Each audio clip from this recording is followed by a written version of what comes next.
ji xeta pazey tebaqa heya pazey Şubatê di nav PKK da çek û dijwarî. Beşa 5 salên bi biaskirina PKK ji hêla Öcalan û bertekên navxweyî. Pêvajoya dîroka PKK di navbera salên 1908 heya sala 1990 da pêvajoyekê giring bû. Di vê heyamê da PKK Kongreya Xweya duyê û siyemîn li dar xist. Berxwedanekê mezin li zîndanan hebû. Dest bi şerê çekdarî hate kirin û artêşa gerîla hate îlan kirin. Lê ew tiştên me hejmartî hin bûyerên ku PKK di vegotina Xweya fermiya dîrokî da jî nivîsandiye.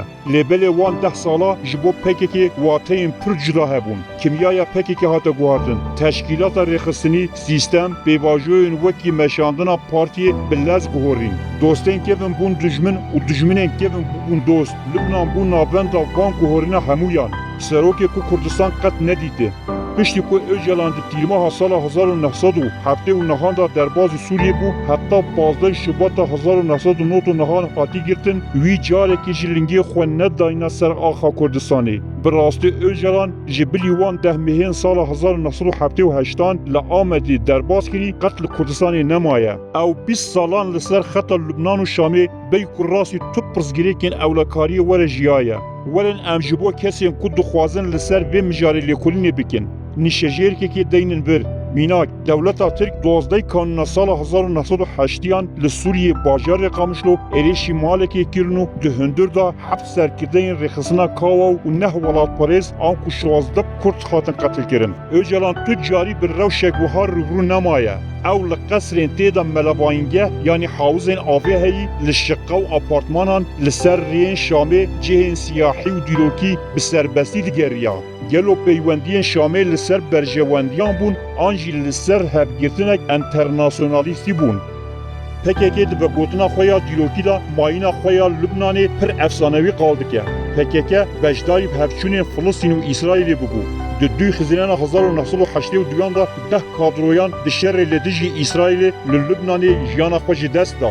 Bi rastî Duran Kalkan di sala 2018 da got tekoşîna gelê Filistînê tekoşîna me ye. Di navbera Kurd û Filistîniyan da biratîniya şer çêbûye. Evî ew mijar pir mezin binav kir. Herçend PKK têkiliya bi Filistînê ra wekî hevkariyek navnetewî nîşan bide jî lê cewhera wê newsaye. Li vir PKK ji bo her karmendekê maaş distîne û ew pare diçin sindoqa rêxistinê. Li hember wê jî PKK li gorî berjewendiyên Sûriyê, Lubnan û Filistînê tev digere. Öcalan hêza kadroyên xwe mîna lejyoneran bikar anî. Kodên zihniyeta Öcalan yê nû û berxwedana kadroyan. Öcalan li Şamê û Beyrûtê kevne şopiya Partiya Baasê pir baş xitim û ezberê kir. Loma jî rastiya Baasê di kodên zihniyeta Öcalan da cihekî giring girt. Êdî Öcalan hêdî PKK dikişan ser xeta Partiya Baasê. Lê endamên PKK ji vê rewşê nerehet bûn. Mînak, dema Kemal Pîr ji Lubnanê diço Kurdistanê ji Cemîl Bayîk ra digot ez carekê din navegirim Lubnanê. Her çend Bayîk xwest vê gotina Kemal Pîr bi Fatma ra bide girêdan jî lê di cewher da hemî kadro ji siyaset û şêwaza jiyana Öcalan ya li Beyrût û Şamê aciz bûn. Her çend bi curê tiştan ve were şîrovekirin jî lê rastî ev e. Kesên kun ji bo doza xwe mirin dayî berçav ew kedahatiye dayîn li gel şêwaziyê jiyana apo guncav nebû. Lawma jî wan bi veşartî li apo girî dikirin. PKK tîrmeha sala 1981 konferansa Xweya yekem û di tebaqa 1982 de jî Kongreya Xweya duyemîn pêkanî. Di wan kombûna da aciziya li hember apo gihişta astekî wisa ku sekreteriya Öcalan ya partiyê jî bû mijara nîqaşan. Öcalan bi kutekî li ser posta xwe ya berê sekreterî ma. Ew xeteriya Öcalan pir tirsand. Apo piştî kongrê ew kesên ku jê re dibûn asteng û muxalif bûn hemû ji holê rakirin. Dest bi vejartina nava rêxistinê kir. PKK di salên 1908 da şerrekî navxweyî veşart dimeşand. Öcalan di pirtûka xwe ya bi navê tasfiyekirina tasfiyeciyan da wiha dibêje. Ger ji bo tasfiyekirina yek kesî tasfiyecî pêwîst bike ez ê hemû partiyê jî tasfiye bikim. Ji ber vê yekê şerê navxweyî pir hêrs bû. Ev helwesta Öcalan bû sedem ku hemû kadroyên xwe yên berê yên ku PKK kirî PKK yek bi yek jî nav bibe. Öcalan tepoşîneke mezin û bi xwîn dimeşîne da ku PKK be Partiya Baas û ew ji bo bibe zilamê yekem yê partiyê. وی دخواست ببه مروفک مینا صدام و اسد لگلیه بکا اوجلان گوهدا کسین کو دبیجین بروح بدم نفتك يا أسد يعني بجام بخوين أمترانة أي أسد أبوشي دخواست و أفشي عاجبو ويجي ورا آبيتن ویج بو وی که پیواژو که پر بخوین دا دست بکرین وی دامزرینرین پکه که ریحوالین خو همو برخودر جناب درخستن لولان لبنان و اروپای به هنان کس وکی خاین هاتن تومت بارکرین و کشتن وی پیواژو حیا سال 1986 بردوام کرد کنگره پکه که یاسی یمین پشتراس کرد که ریحوال علی ایدی دبه سروک آپو بری دروشما آن کردستان آن نماند قریان نها اندام پکیکیین لگلیه بکا دست به دروشما بجام بخوین ام بترانه ای سروک ده هاتا قیرین اوجالان جبو کو بگیه خیالین خوین وکی صدام و اسدبونی لسر خوینا حوالین خو گهشتبویه ایدی اوجالان نه علی بو و نجی حوال او بو سروک آپو جافکانیا الهام یا پکیکی چی بو؟ پکیکی جی شر چکتاری را دبیجه شر گریلا و بنگه خویا دیلوکی بر رخصلین چپ مارکسیسی و لنیستی لسر میناتین گلک ولاتین دور این وکی ویتنام، آنگولا، فلسطین بگیریده ده. پکیکی شر پیشمرگی وک مدل جبر پجراند بو. پرورده لشکری یا لبنان جبر شرط و مرجان جبو کردستان گنجاو نبو. شرکرنا لکردستان پیوستی به ناسکرنا چیا، ناسکرنا ارتنیگاری، زانینا وخصنا آگری، زانینا کاموفلاژ یعنی خوابشارتن، زانینا مشا بشب و هروها او همو تجربه دنابا پیشمرگی دا هبون. پکیکی آبجه یعنی الیفبای شر پارتیزانی جی پیشمرگی هم پیر بویه. پیشمرگی وک هزا شر چکتاریا تکوشینا نتوی یا کرد مهرا خول 100 سالا بیستان دا بو. این کارکرنا بیر راستیا دیلوکی جبو پکیکی تی واتایا این کارکرنا همو دستکفتین هینه. همان دمه دیار دبکو پکیکی ند نوا مالا نتوا کرد دایه. پکیکی دبیجه من جبزابین شر گریلای ویتنام آنگولا سود ورگرتیه. لیبلی پکیکی چزو جی بیرگرده ماکو نان جی مطباق پیشمرگه دخوار چکا پیشمرگه دو شغلان دبن چادرین پیشمرگه در رازان شوت گریدان جی پیشمرگه ای فیر بو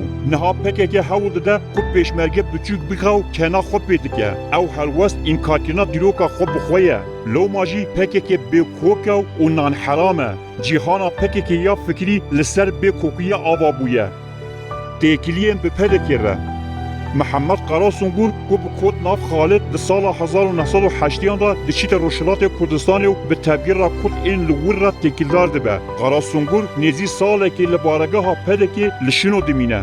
به گراناهی جکمن شوپیا بارزانی و پیشمرگه هم باندور دبه. او دوی باوریه دایه و تکوشینا پیشمرگه جوهر تکوشینا نتاوا کردستانه. قراسونگور در سال 1981 دا دچه لبنانه و پروژه درکتنا ج لبنانه و چوینا باشی کردستان پیشکشی آپود که براستی قراسونگور یکمین فرماندار لشکری پکیکیه او کسی که کو بشتاری شهر هیروان و سوره کی بو براستی محمد قراسونگور یک جوان کسی سرکیه کو بروشورا کردستان شر چکتاری نویساندی کسی کو پکیک آنی باشوری کردستان محمد قراسونگوره قراسونگور کسی که نتاو پرور و ولات پرزی که مزم بو وی باوری به اتفاق که نتوید آنی دما کو حول ده بهفچون نابرا ینه کی او پارتیا کمونیست عراق را روانی بکه او بو هدف بولین اندام یعنی که ینکو ایریش کامپا پارتیا کمونیست عراق کرنو او دوی گلانا سال 1983 دا لبالکاتیا دبرا قندیل شهید کرد شهادت قراسونگور جبو اوجلان بو وکی نانی قیماخگری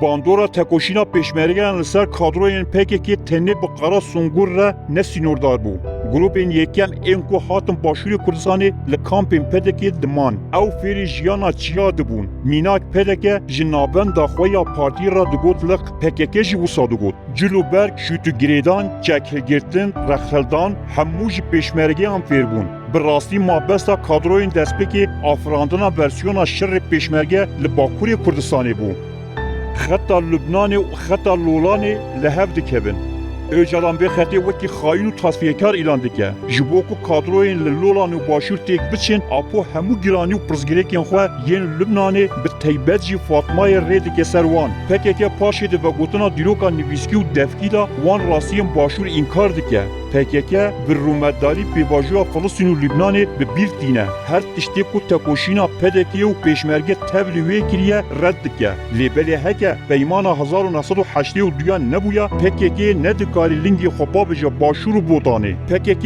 têkiliyên li Botanê û Başûr ji pedekê deyên wergirtibûn. Xelkê Botanê û Behdînan pêşmerge wek parçeyek ji xwe didîtin. Endamên PKK jî wekî berdewamiya tepoşîna pêşmerge didît û loma jî ew hemêz kirin. Hemîd Bozarslan diyar dike ku piştî 1920 Kurd bûna xwedî çandek hevpar, xeyalek erdnîgareyeke hevpar, ew tespîtek pir rast bû. Kurd li ser xettên sereke hevpar bûn. PKK dîroka xwe li ser dîroka Kurdistanê dibîne û xwe li derveyî wê dîrokê de hesibîne û dibêje dîrok bi me dest pê dike.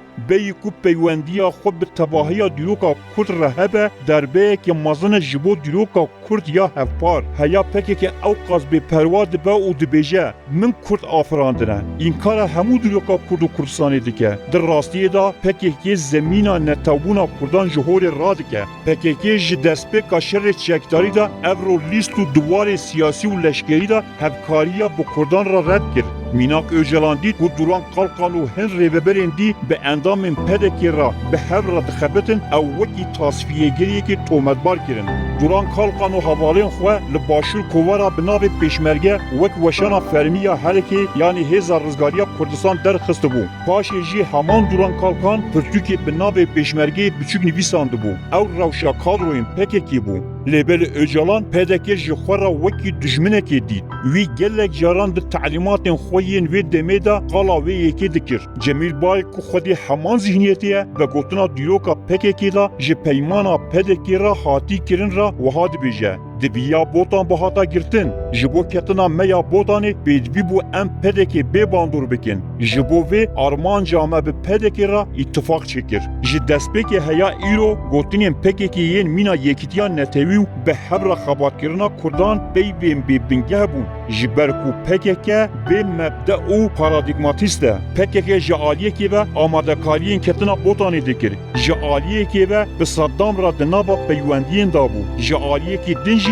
bi wan cehşiyên ku li dijî pêşmerge şer kirî re di nava danûstandinan de bû. Lê rexmê wan hemû rastiyên PKK jî zarokên gelê Kurd ji bo serxwebûna Kurdistanê berê xwe dabûn çiya. Ev rewşa PKK ya beriya çalakiya pazdeyî tebaxê bû.